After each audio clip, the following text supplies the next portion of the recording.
नमस्कार दोस्तों, मैं अजीत प्रताप सोनी आप सभी का स्वागत करता हूं अजीत सर क्लासेस में। दोस्तों आज हम जो है क्लास 12 के यूपी बोर्ड हिंदी मीडियम के कुछ इंपॉर्टेंट क्वेश्चन को सॉल्व करेंगे जो कि बोर्ड एग्जाम के लिए बहुत ही ज्यादा उपयोगी साबित होगी। बच्चों, जिंदगी सबको मिलती है समय बदलने के लिए, समय हर बार नहीं मिलता जिंदगी बदलने के लिए। इसी लाइन के साथ आइए हम लोग अपने बोर्ड एग्जाम को संवारते हैं। तो बालक, हमारा यहाँ पर फर्स्ट क्वेश्चन दिख रहा है, इंटीग्रेशन करना है, integration x into e power x dx का। तो बच्चा ये 1 नंबर का क्वेश्चन है, इसको सॉल्व करना है। ये कभी कभी 2 नंबर भी पूछ लेता है। तो देखो बालक, जब भी हमको इस तरीके के क्वेश्चन पूछे, हम देख रहे हैं कि इंटीग्रेशन यानी समाकलन में यहाँ पर 2 फलन दिख रहे हैं। फर्स्ट यानी x दिख रहा है, सेकेंड क्या दिख रहा है, ई पावर x। देखो बच्चा, जब भी हमको 2 फलन दिखाई दे तो हम लोग इंटीग्रेशन लगाते हैं फर्स्ट इंटू सेकेंड dx का। देखो सूत्र इसका क्या होता है, first integration second dx। First बाहर, जो पहला वाला रहेगा वो क्या हो जाएगा, बाहर हो जाएगा, इंटीग्रेशन सेकेंड dx। दूसरे का समाकलन होगा, फिर माइनस लगाएंगे, ध्यान देना प्लस नहीं लगाएंगे, माइनस, फिर इंटीग्रेशन, फिर मजला bracket d by dx of first, पहले वाले का अवकलन करेंगे, फिर समाकलन लगाएंगे सेकेंड dx, फिर मजला ब्रैकेट बंद करेंगे, उसके बाद बाहर dx लिखेंगे। देखो बच्चा, फर्स्ट इंटू सेकेंड लगाने के पहले हमें ये पहचानना होता है कि कौन सा फर्स्ट है और कौन सा सेकेंड है। ठीक है, इसको हम किस तरीके से पहचानते हैं, इसको बालक हम आई लेट की मदद से पहचानते हैं। किसकी मदद से पहचानते हैं, आई लेट। मैं लेट हो गया, देखो बालक मैं लेट नहीं हूं, आप थोड़ा इसको ध्यान से समझिए, यहाँ बहुत इंपॉर्टेंट बात आपको समझा जा रही है। आई मतलब होता है इनवर्स फंक्शन। भाई क्या, इनवर्स फंक्शन। आप जानते हो हम जो भी त्रिकोणमिति यानी जो भी समाकलन पढ़ते हैं यहाँ फलन पर ही पढ़ते हैं, यानी इनवर्स फंक्शन को हिंदी में कहते हैं प्रतिलोम फलन। देखो बालक, प्रतिलोम फलन जो होता है sine inverse theta, cos inverse theta, tan inverse theta, cot inverse theta, sec inverse theta, cosec inverse theta, यानी कि जब भी इनवर्स लग जाए तो उसे क्या कहते हैं, प्रतिलोम त्रिकोणमिति फलन। यहाँ पर थीटा की जगह x भी हो सकता है, 2x भी हो सकता है, 3x भी हो सकता है, कुछ भी हो सकता है, पर sine inverse, cos inverse, tan inverse वो रहना जरूरी है। अच्छा बालक, दूसरे नंबर पे आता है लॉगरिथम, यानी कभी भी हमको लॉगरिथम फलन जो होता है लॉग उसमें लगा रहना जरूरी है, log x इसका मानक रूप है। देखो x की जगह पर आपका कुछ भी हो सकता है। अच्छा बच्चा, a मतलब होता है अलजेब्रिक फंक्शन, हम लोग हिंदी में इसको कहते हैं बहुपद फलन। क्या कहते हैं, बहुपद फलन। देखो अलजेब्रा को बहुपद को अंग्रेजी में पॉलिनोमियल कहते हैं, हम आपको समझने के लिए बहुपद बोल रहे हैं जिससे कि आप लोग आसानी से समझ सकें। देखो बालक, x² + 5x + 8 ये एग्जाम्पल हुआ। आप इसके अलावा 2x + 5 ले सकते हैं, आप कुछ भी एग्जाम्पल ले लीजिए, बस इन्हीं सबको क्या कहते हैं, बहुपद फलन कहते हैं या अलजेब्रा कहते हैं, आप लोग ऐसा समझ लीजिए। t, इसके बाद कौन सा नंबर आता है, t का, यानी ट्रिग्नोमेट्रिक फंक्शन, त्रिकोणमिति फलन। देखो भाई, त्रिकोणमिति और प्रतिलोम त्रिकोणमिति फलन में यही अंतर होता है कि इसमें इनवर्स लगा रहता है, सब में पावर -1 लगा रहेगा, इसमें -1 नहीं लगा रहता। यानी इसमें भी 6 अनुपात होते हैं, आपको बताया गया है, इसमें भी 6 अनुपात होते हैं। जिसको नहीं पता वो हमारे प्रीवियस लेक्चर को देख सकता है, हम इसके बारे में बताए हुए हैं। अच्छा, ई मतलब होता है एक्सपोनेंशियल फंक्शन। एक्सपोनेंशियल फंक्शन में बालक ई की पावर x और a की पावर x आता है। ये सिर्फ 2 टाइप के आते हैं फंक्शन में। अब आप लोग ये सभी फंक्शन पहचान गए। देखो बच्चा, इसमें जैसे आपके सामने कभी ऐसा प्रश्न आ गया, integration x into e power x dx। अब बालक इसमें फर्स्ट किसको माने, सेकंड किसको माने। सबसे बड़ी बात तो ये है ना सर, ये फार्मूला लगा दूंगा, पर फर्स्ट कौन रहेगा, सेकंड कौन रहेगा, क्या जो आगे रहेगा वो फर्स्ट रहेगा और जो दूसरे नंबर पर रहेगा वो सेकंड रहेगा? नहीं भैया, ऐसा नहीं है। जो आगे रहेगा वो फर्स्ट नहीं, जो पीछे रहेगा वो सेकंड नहीं। हम इसके अनुसार पता करेंगे वो फर्स्ट कौन है, सेकंड कौन है। अगर यहाँ पर देखो x क्या है, अलजेब्रा है यानी बहुपद है, समझो, और ई माने क्या है, एक्सपोनेंशियल यानी चरघातांकी है। अच्छा भाई, ए पहले आएगा, ई पहले आएगा, सर ए पहले आएगा, इस फार्मूले के अनुसार ए पहले आएगा, और यहाँ भी आया कौन है पहले, ए ही आया है, और बाद में क्या आया है, ई आया है, यानी आपका ये पहला फलन हुआ और ये दूसरा। इंटीग्रेशन फर्स्ट इंटू सेकंड यानी ये एकदम सही है बालक। पर यहाँ पर हम ध्यान दे रहे हैं, एक नया क्वेश्चन आपके सामने दिख रहा हूं, इंटीग्रेशन e की power x into sine x dx। अच्छा भैया, यहाँ पर आइलेट के हिसाब से तो e जो है लास्ट में आना चाहिए, पर यहाँ पर पहले नंबर पे आ गया है, और साइन एक्स यानी t जो है e के पहले आता है, यानी क्या होगा, ये फर्स्ट बन जाएगा, ये फर्स्ट बन जाएगा इंटू, और ये वाला क्या बन जाएगा भैया, सेकंड बन जाएगा, फर्स्ट इंटू सेकंड dx। देखो बच्चा समझ में आ रहा है, आप जैसे कहेंगे वैसे समझाया जाएगा, बस आप जो है हमारा साथ दीजिए, हमें सपोर्ट करिए। देखो बालक, अब यहाँ पर हम लोग फार्मूला लगाएंगे, जो भी फार्मूला यहाँ पर जैसे बोला गया वैसे ही फार्मूला लगाएंगे।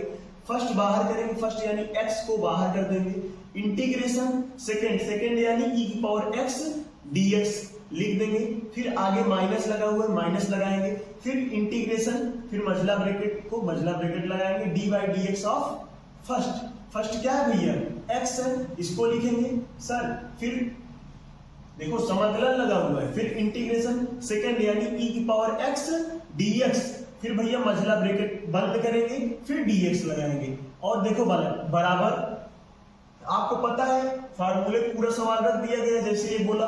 अब x बाहर है तो उसका तो समाकलन होगा नहीं, इंटीग्रेशन e की पावर x dx का बालक e की पावर x ही होता है, आप लोग जान लीजिए। फिर माइनस लगा हुआ है, माइनस लगाएंगे। अच्छा भैया, इंटीग्रेशन लगा रहे तो D by D x of x का कितना होगा भैया, 1 होगा, 1 लिख देते हैं ब्रैकेट में। अच्छा, इनटू में है ना, तो इनटू में इंटीग्रेशन e की पावर x, देखो इसका तो कितना हो गया, 1 हो गया, और भैया इंटीग्रेशन ये वाला आप लगा दिए हैं, D by D x of x का कितना लिख दिया, 1 लिख दिया, और e power x integration e power x dx का कितना होगा, e पावर x होगा।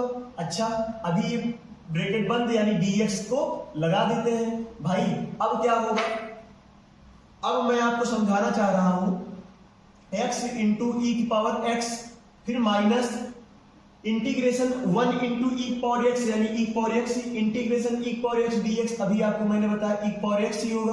अब भाई ई पावर एक्स दोनों में कॉमन होगा नहीं, अगर ई पावर एक्स दोनों में कॉमन कर लेंगे तो क्या बचेगा, इसमें इसमें x बचेगा, इसमें -1 बचेगा, और देखो इसके जैसा केवल आपका थर्ड ऑप्शन दिख रहा है, यही थर्ड ऑप्शन आपका सही हो जाएगा।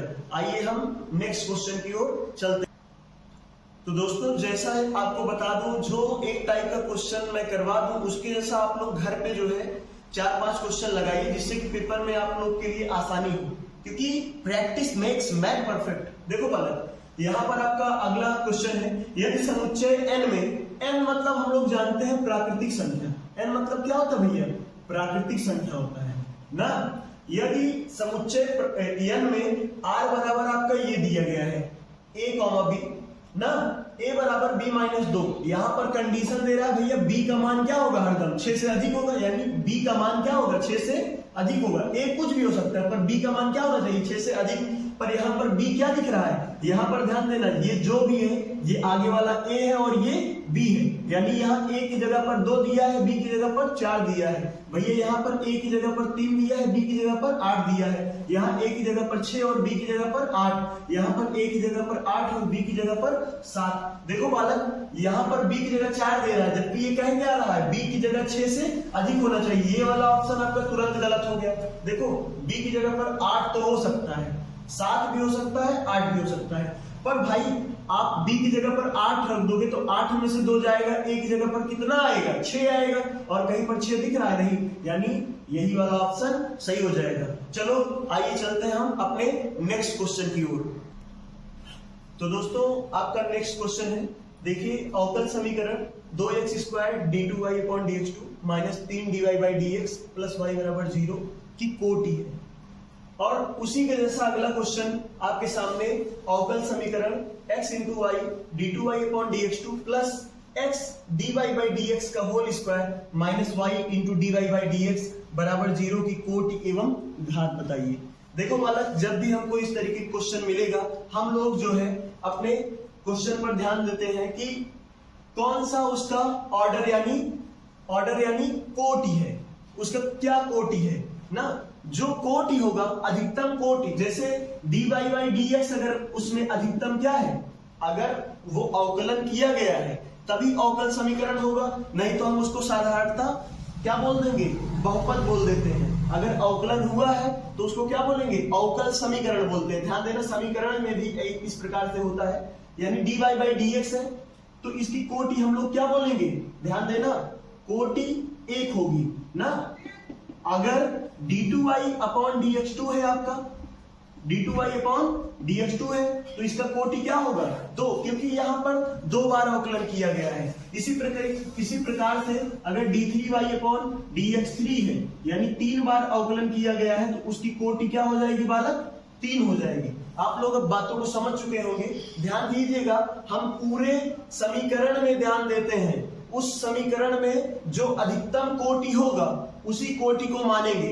यानी यहां पर देख रहे हैं तो 2x² d2y अपॉन dx2, यानी यहां पर तो कोटि 2 दिख रही है, पर इस वाले पद में कोटि 1 दिख रही है और यहां पर कोटि नहीं दिख रही थी, यानी 2 और 1 में हम लोग कौन सा मानेंगे, 2, जो अधिकतम पावर होगा उसी को मानेंगे। यानी ऑप्शन 1 आपका क्या है, सही है बालक। अभी यहां पर ध्यान दो, जो अगला क्वेश्चन है इसमें आपसे पूछ रहा है कि कोटि भी बताइए और घात भी बताइए। देखो समीकरण को हम पूरा ध्यान देंगे, समीकरण को पूरा ध्यान देंगे, इस हिसाब से हमको अधिकतम पावर d2y अपॉन dx2 दिख रहा है। इस प्रकार से हमारा कोटि कितना हो जाएगा भैया, कोटि कितना हो जाएगा, 2 हो जाएगा। और ध्यान दो, जो कोटि होगा, जो भी कोटि होगा हम उसी की घात ध्यान देंगे। कोटि की घात यहाँ पर कितना दिख रही है, 1 दिख रही है। हम कोटि इसका घात नहीं ध्यान देंगे, हम कोटि का ही घात ध्यान देंगे, यानी घात बराबर आपका कितना आया, 1 आया। बच्चों ध्यान से समझिए, इसी तरीके से हम लोग चलते हैं नेक्स्ट क्वेश्चन की ओर।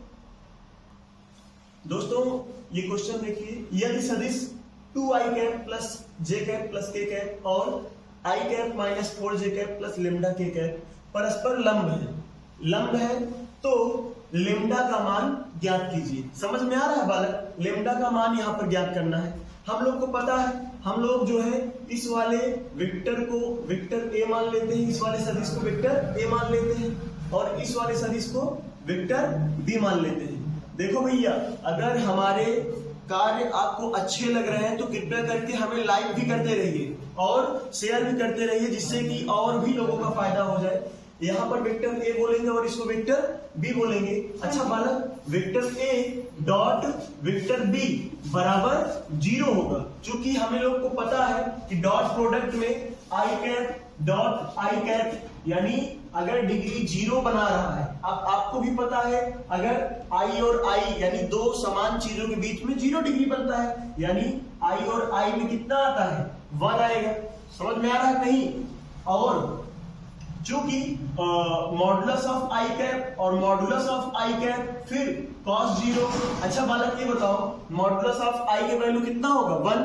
भाई ये क्या है, यूनिट वेक्टर है, इकाई सदिश है, और इकाई सदिश का मापांक कितना होता है, 1 होता है। खूब बढ़िया जानते हो, ये भी 1 हुआ, ये भी 1 हुआ, और cos 0 का मान कितना होता है, 1। इस तरीके से आपका पूरा वैल्यू कितना आया, 1।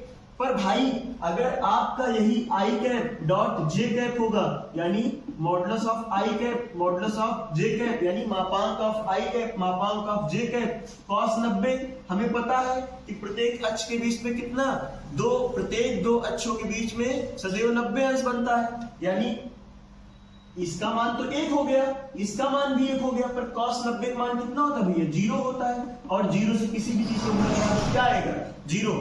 पर यहां पर कह रहा है एकदम साफ साफ, वेक्टर a जो है वेक्टर b पे क्या है, लंब है। यहां पर बता रहा है वेक्टर a वेक्टर b पर क्या है, लंब है, लंब है।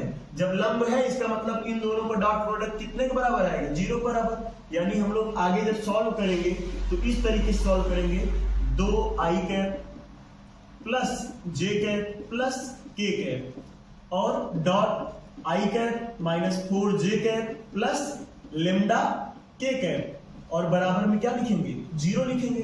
फिर से भैया देखो, i का गुणा i से कराएंगे, ध्यान देना, क्योंकि i का गुणा j से कराने पे क्या आएगा, 0 आएगा, कोई मतलब है नहीं। 2 का गुणा इसके आगे वाले 1 से कराएंगे, 2 1 कम 2, और i लिखने कोई फायदा है नहीं। अब j का गुणा j से, यानी 1 का गुणा -4 से कितना आएगा, -4, और 1 का गुणा लेमडा से, यानी कितना आएगा, लेमडा, और भैया बराबर में 0। अब हम लोग को पता है 4 माइनस में है 2 प्लस में है, लेमडा कभी जुड़ेगा नहीं क्योंकि ये दोनों अचर है। अचर तो ये भी है पर साधारण अचर है, ये दोनों आपस में क्या हो जाएंगे, जुड़ या घट जाएंगे। तो -4 + 2 कितना होगा, -2 कितना आएगा, -2 प्लस लेमडा बराबर 0, -2 इधर जाएगा क्या होगा +2, यानी लेमडा बराबर कितना आ गया, 2 आ गया। इस तरीके से आपका सेकेंड नंबर क्वेश्चन सही हो जाएगा। दोस्तों कॉट इनवर्स माइनस थीटा हमको दिख रहा है यहाँ पर, प्रतिलोम त्रिकोणमिति का फलन का ये प्रश्न है। ध्यान दो, जब भी हमको इस तरीके के प्रश्न मिले यानी कॉट इनवर्स और माइनस थीटा रहे, ध्यान देना, साइन इनवर्स या इसी का उल्टा कॉसेक इनवर्स या इसी उल्टा टैन इनवर्स, यानी इन तीनों में कोई भी अगर इस फॉर्म में रहे जैसे साइन इनवर्स माइनस थीटा, तो इसका मतलब साइन की जगह पर आप कॉसेक इनवर्स माइनस थीटा लिख दो, साइन की जगह पर क्या कॉसेक इनवर्स माइनस थीटा या टैन इनवर्स माइनस थीटा, तो इसका आंसर हो जाता है माइनस साइन इनवर्स थीटा। आप लोग बातों को थोड़ा समझिए, यहां पर कॉट इनवर्स यानी चाहे आपका क्या रहे, चाहे आपका कॉस आ जाए, चाहे सेक आ जाए, चाहे कॉट आ जाए, कॉट इनवर्स की जगह पर तो हम लोग pi minus cot inverse theta लिखते हैं। अगर भैया यहाँ पर कॉस इनवर्स माइनस थीटा रहेगा, pi minus cos inverse theta लिखते हैं। आप लोग समझ रहे हो नहीं, अगर यहाँ पर कॉस इनवर्स माइनस थीटा हो तो pi minus cos inverse theta लिखूंगा।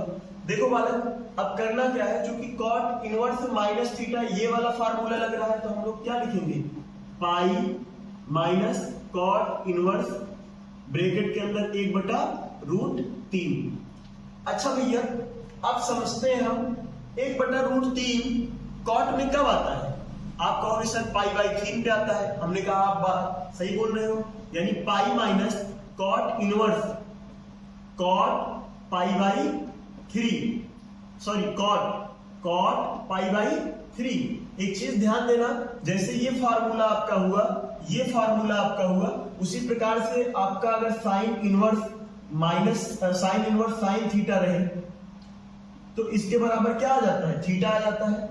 अगर कॉस इनवर्स कॉस थीटा रहे तो यहां भी क्या आ जाएगा, थीटा, यानी समान होने पर क्या आ जाता है, थीटा आ जाता है। इसमें भी रीजन होते हैं कि इसकी वैल्यू जो है -पाई/2 से पाई/2 के बीच में रहनी चाहिए, इसकी वैल्यू 0 से पाई के बीच में रहनी चाहिए, और वो भी क्लोज्ड इंटरवल में। समझ रहे हैं आप लोग, यानी इस फार्मूले को पढ़ने से पहले आप लोग अपनी किताब पे ध्यान दीजिएगा, ये सभी फार्मूले वहां पर दिए गए हैं, आप लोग उसको जरूर पढ़िएगा। और यहाँ भी आप लोग समझ चुके होंगे, कॉट इनवर्स कॉट थीटा यानी क्या हो जाएगा, केवल थीटा, यानी पाई माइनस इसमें से ये कैंसिल हो जाएगा, यानी पाई/3 आ जाएगा, और इसके नीचे 1 मान लेंगे जब कुछ नहीं है तो 3 और 1 का लासा कितना हो जाएगा, 3 हो जाएगा। ध्यान दो, जब दोनों अलग अलग रहे तो दोनों का गुणा कर दो और फिर एक गुणा करा दो, 3 का गुणा पाई से 3 पाई माइनस 1 का गुणा पाई से पाई बराबर 3 पाई में 1 पाई गया, कितना आया 2 पाई/3। इस तरीके से आपका आंसर हुआ। देखो अभी नीचे हम एक फार्मूला, एक क्वेश्चन रख रहे हैं, आप देख लो पी बराबर यहाँ पर क्या दिया गया है, ए की प्रायिकता यहाँ पर 7/13 दी गई हो और बी घटना की प्रायिकता यहाँ पर 9/13 दी गई है। ए और बी घटना की प्रायिकता 4/13 दी गई है और आपसे कह रहा है भैया पी A/B बराबर ज्ञात करिए, यानी ए की प्रायिकता ज्ञात करो जब बी दी गई हो। इसका मतलब होता है ए की प्रायिकता ज्ञात करिए जब आपको बी दिया गया हो। यानी देखो जब भी इस तरीके का प्रश्न आता है PA/B लिखा है आपका, तो हम लोग यही ध्यान देंगे जो ऊपर माने जो भी लिखा हुआ है A/B, तो यानी A और B के बीच में क्या लगा देंगे, सर्वनिष्ठ लगा देते हैं, इंटरसेक्शन। भाई साहब अपॉन में P जो नीचे रहेगा वो P के साथ वही लिख दिया जाएगा। समझ में आ रहा है नहीं, ये दोनों का सर्वनिष्ठ और बटे में PB ले लेंगे और बराबर में देखो PA सर्वनिष्ठ B की वैल्यू कितनी दी गई है 4/13 और पूरे बटा PB की वैल्यू कितनी दी गई है 9/13। मैं आपको कई बार बता चुका हूं कि नीचे वाले का गुणा सबसे ऊपर वाले से होता है और बीच वाले का गुणा बीच वाले से होता है। यानी जो आपस में गुणा होगा वो कभी कटेगा नहीं, और जो आपस में गुणा नहीं होगा वो कट सकता है। बताओ 13 से 13 कट जाएगा, क्योंकि 13 और ये 13 कभी गुणा नहीं होगा। 13 और 9 गुणा होगा, इसलिए ये दोनों आपस में कभी नहीं कटेंगे।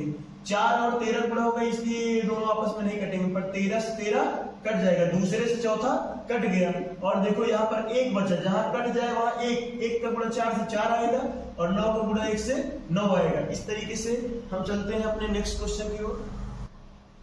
दोस्तों आज की ये दोनों अंतिम सवालें हैं। देखो यहाँ पर आपको दिखाई दे रहा है सदिशों i cap minus 2j cap plus 3k cap और 3i cap minus 2j cap plus k cap के बीच का कोण ज्ञात कीजिए। देखो यहाँ पर हम लोग कोण ज्ञात करने के लिए प्रश्न सीख रहे हैं। हम आपको बताना चाहेंगे कि हम लोग फार्मूला जानते हैं vector a dot vector b, सिर्फ उसी फार्मूले को हम लोग जानेंगे और ज्यादा फार्मूले जानने की जरूरत नहीं है। Vector a dot vector b बराबर हम लोग जानते हैं मापांक ऑफ वेक्टर a गुणे मापांक of vector b cos theta. देखो भैया cos थीटा को इधर छोड़ो, बाकी सबको उधर भेज दो, क्योंकि हमको थीटा बराबर चाहिए, तो cos थीटा को इधर रखेंगे, बाकी सबको उधर भेज देंगे। इस तरीके से cos थीटा को इधर रखते हैं और बराबर देखो vector a dot vector b, और बटे में देखो मापांक ऑफ वेक्टर a और गुणे मापांक ऑफ वेक्टर b। आ गया नहीं आपका? चूंकि हम लोग vector a dot vector b निकालना जानते हैं, vector a dot vector b निकालना है, तो यानी फॉर्मूला यानी i cap minus 2j cap जो भी प्रश्न लिखा है, फिर प्लस 3k कैप ब्रैकेट में, फिर अगले ब्रैकेट में 3i cap minus 2j cap plus k cap. और इसको हमें पता है i कैप का गुणा i कैप से कराएंगे, j कैप का गुणा j k का k से, यानी 1 का गुणा 3 से कराएंगे 3 आएगा, माइनस 2 का गुणा माइनस 2 से कराएंगे तो प्लस 4 हो जाएगा, और प्लस 3 का गुणा 1 से कराएंगे तो 3 एकम 3, यानी 4 3 7 3 10 आ गया भैया आपका। अब हम लोग को पता है कि मापांक ऑफ वेक्टर a निकालना है, मापांक ऑफ वेक्टर a निकालना है। हम इसको पहले भी बता चुके हैं कि जो भी यहाँ पर अगर जैसे मान लीजिए हमारा i कैप के आगे जो भी गुणांक होगा, यानी गुणांक यहाँ पर 1 दिख रहा है तो 1 का स्क्वायर, फिर प्लस माइनस 2 का स्क्वायर यानी j का गुणांक, फिर प्लस 3 का स्क्वायर। जो भी i j k के गुणांक होंगे उनको क्या करना है, स्क्वायर निकाल लेना है। 1 का स्क्वायर आपका 1 आएगा, प्लस माइनस 2 का स्क्वायर 4 आएगा, प्लस 3 का स्क्वायर 9 आएगा। इस तरीके से अंडर रूट 14 आ जाएगा। मापांक ऑफ b निकालेंगे, मापांक ऑफ b निकालेंगे तो भैया अंडर रूट 3 का स्क्वायर, क्योंकि i का गुणांक 3 है। और यहाँ पर देखो भैया एकदम साफ साफ है, हम इसको वेक्टर a मान रहे हैं और इसको हम वेक्टर b यानी सदिश b मान रहे हैं। और देखो 3 का स्क्वायर प्लस माइनस 2 का स्क्वायर प्लस 1 का स्क्वायर, और इस तरीके से जैसे ही 3 का स्क्वायर हमें 9 दिख रहा है, माइनस 2 का स्क्वायर प्लस 4, 1 का स्क्वायर 1, ये भी अंडर रूट कितना आया 14 आया। देखो बालक vector a dot vector b की जगह हमको कितना दिख रहा है 10 दिख रहा है, बटे में अंडर रूट 14 गुणे अंडर रूट 14। देखो बालक बराबर cos थीटा, बराबर क्या दिख रहा है, बराबर cos थीटा दिख रहा है। चूंकि हमें पता है कि इसको सॉल्व करेंगे तो 10 और रूट 14 का गुणा रूट 14 से कितना हो जाएगा 14, 2 पंचे 10, 2 7 14, 5/7 क्या कभी cos में आ सकता है भैया? नहीं आ सकता। देखो हम थोड़ा सा बोर्ड पे ज्यादा देख रहे हैं, इसलिए आप लोग ना समझिए, हम आपको समझाने की कोशिश कर रहे हैं। देखो भैया 5/7 कभी भी cos में आता नहीं है, इसलिए इस cos को हम उधर भेज देंगे, उधर भेजेंगे तो इनवर्स लगेगा, यानी cos इनवर्स 5/7 बराबर थीटा। आप लोग समझ गए होंगे आंसर, यही आएगा थीटा बराबर। और हमें कोण ज्ञात करना था। समझ में आया आप लोगों को प्रश्न? आइए हम अपने नेक्स्ट प्रश्न में देखते हैं। देखो जब भी इस प्रश्न को पूछ रहा है कि यदि a बराबर 1,2 यानी इसमें na में कितने, यानी a समुच्चय में कुल कितने पद हैं, यानी 2 ठो है। nb बराबर कितने पद हैं सर 2 हैं। ध्यान दो, कह रहा है कि a और b में संबंधों की संख्या ज्ञात कीजिए, कुल कितने संबंध बनेंगे। तो कभी भी संबंधों की संख्या ज्ञात करनी हो a और b में संबंधों की संख्या तो 2 की पावर m गुणे n, ये हमें याद रखना है। यानी जो भी दिया रहेगा उसका क्या कर देंगे, गुणा कर लेंगे और 2 की घात लिख लेंगे। यानी 2 की घात कितना भैया 2 गुणे 2, यानी 2 की घात 4, 2 की घात 4 कितना होता है 16 होता है, यानी कुल 16 जो है आपके संबंध बनेंगे। तो बालक हम आपको जो है बस आज के डेट में यही क्वेश्चन थे, आप हमारा सपोर्ट करिए। हम फिर से बहुत ही जल्द नए वीडियो के साथ आएंगे और आप सभी को जो है पूरी मदद करेंगे। देखो बच्चा, हम जो है थोड़ा सा डिस्टर्ब हो गए थे, हमारा हाथ में जो है लग गया था, इसलिए मैं वीडियो नहीं बना पाया था एक दिन में। और मैं कोशिश करूंगा कि हर रोज आप लोग के लिए नया वीडियो लाऊं, इसलिए आप लोग जो है सब्सक्राइब कर लीजिए हमारे चैनल को और अजीत सर को सपोर्ट करिए। Thank you.